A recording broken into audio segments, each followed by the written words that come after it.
just get this off. I've got all the messages coming up on my phone.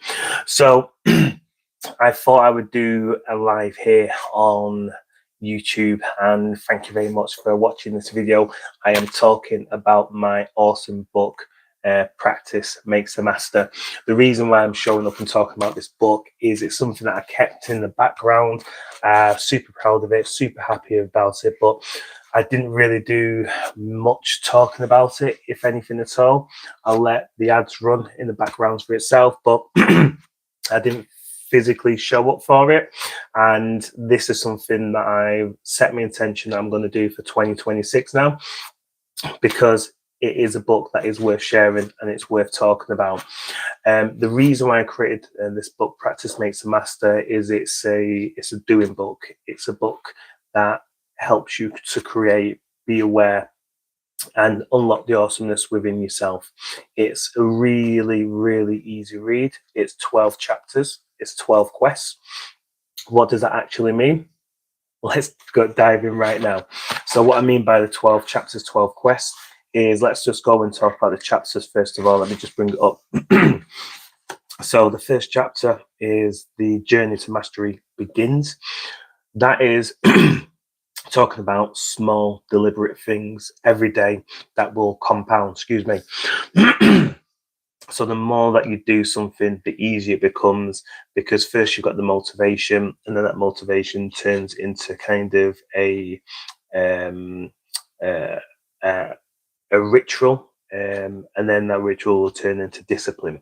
But the task at the end of that is making sure you set yourself hourly alarms to make sure you keep showing up. So even if you do forget, it kind of brings you back into the mode of focusing and doing what you need to do.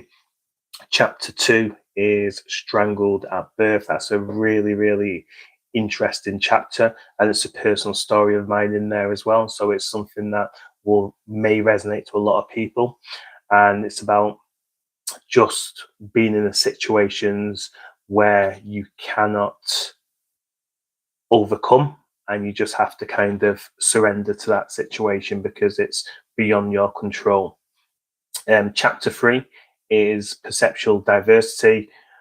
Basically, perceptual diversity, all that is the best way to describe this is, say if you work in an office and you're in the boardroom, and the managers, the directors are talking to you, and they're saying, right, okay, we need to come up with these ideas.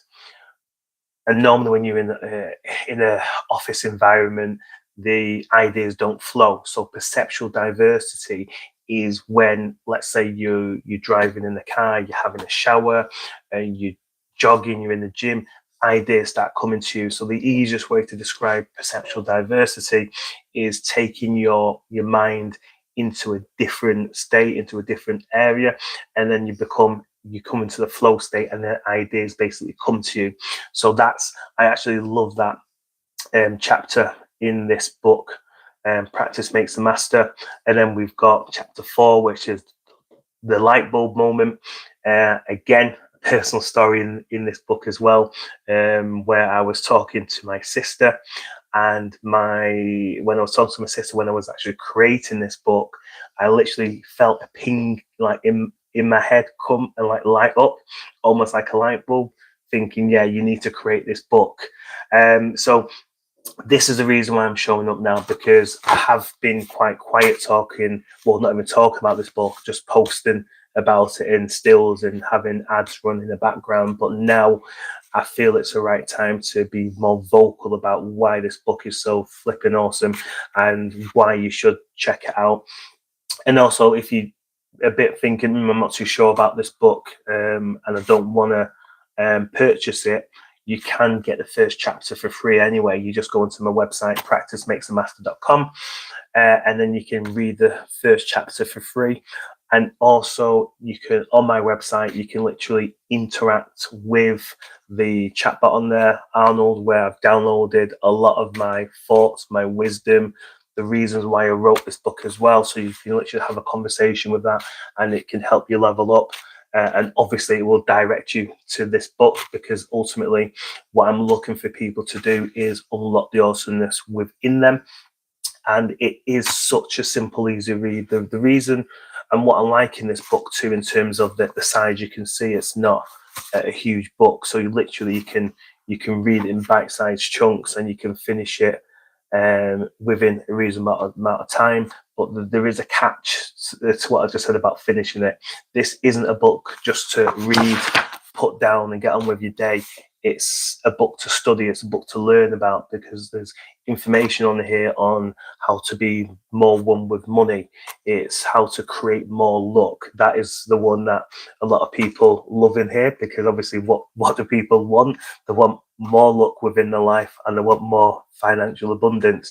So it's got tricks, it's got mindset hacks in here to make sure you level up in any way that you can. And even if you do have money, even if you do have luck, there's another chapter in here that talks about aware of being aware. So the awareness of that will level people up, because sometimes in life when people are financially stable, they're lacking something else, whether it is a connection to family members, friends, whether it's a loved one, a partner, the children. This awareness will help you unlock those hidden talents within. So it is a book for everyone. It's a doing book. I can't stress enough how much it is a doing book. So it's a book when you're reading it, at the end of a chapter, you will be asked to do the quest. The quests are super simple, super easy, and it basically works within your own lifestyle and within your own availability for time. But again, I must stress, it is a book where it's not just to be put down. And I know I keep mentioning book. There is also an Audible version on and obviously Amazon Audible. So if you're not a book reader, if you don't like the physical book, then you can obviously get and download it on there. Most people who've got Audible, they've got you get 1 credit for free every month. So just put it on your wish list and put it on there. And if you don't have like a physical book again, or you don't like Audible, it's also on Kindle as well. So I have thought about people, and I understand, because I was one of these people myself. Over 10 years ago, I was not a reader. I would say I hate reading. Through school, I hated books. Through university, in fact, I dropped out of university after the first year, because that's how much I hated studying and reading books. But it wasn't until about 15 years ago I started to pick up a book and started to read, and no way did I believe I could create something like this. I did, and this is what it motivates you to do. I'm not saying I'm motivating you to read, to write a book and become an author, but there could be some burning desire within you, within your life, and it just gives you that kind of that extra encouragement, that push, the kind of feeling, well, if you know he's done it, so can I. She's done it, so can I. So this is the kind of action that I hope will come through in the readers. And this is why I call it a book of care and a doing book. It's not something that I really don't want people just to read it and put it down. I want them to create deliberate actions so they can help themselves, and then they can help other people. The best way you can help other people is to help yourself. So again, go leaning in with the care side of it. If you're someone that wants to give back, put money into charity organizations, help the elderly, it could be animal shelters and stuff like that. You can't do anything without your awareness. You can't do anything without creating an income stream, because everything is flipping money nowadays. So this is a doing book to help you kind of get to where you want to get to, or at least a stepping stone. So what I do want people to do is realize that you are flipping awesome. You have the awesomeness within you, and you can do whatever you want. And it just starts by doing small, deliberate, creative actions, just like reading something like this, and it will give you the stepping stone to unlock the next level within yourself, or it will just propel you and you may not need anything. But again, it is an action book. It is a book that you need to check out for yourself and take deliberate action. So I think I've spoken enough about this book on this live. If you do want to check the book out, check out practicemakesthemaster.com. And I am signing off now, and hopefully this has been informative, and thank you all for your support.